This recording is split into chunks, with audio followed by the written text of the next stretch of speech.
మా కోట మేము ఇలా కట్టి, ఇలా కోట కింద కట్టి కూరగాయలు అన్నీ కట్టి ఇలా మధ్యలో దీపం పెట్టి ఇక్కడ ఉప్పరం, పప్పు, కలకూర, బూర్లు, పరవన్నం అన్నీ పెట్టి అట్టేసి అలా మధ్యలో దీపం బియ్యం వేసి పెడతామన్నమాట.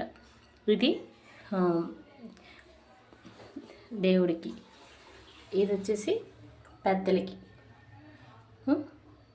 మాకు ఇలా బొట్లు అంటే చనిపోయిన వాళ్ళ గుర్తుగా ఇలా బొట్టు పెట్టి పిలుస్తాం అన్నమాట.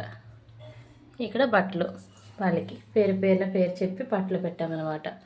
ఇక్కడ చూసారు ఫ్రెండ్స్, మా కోట అయితే ఇలా కడతాం.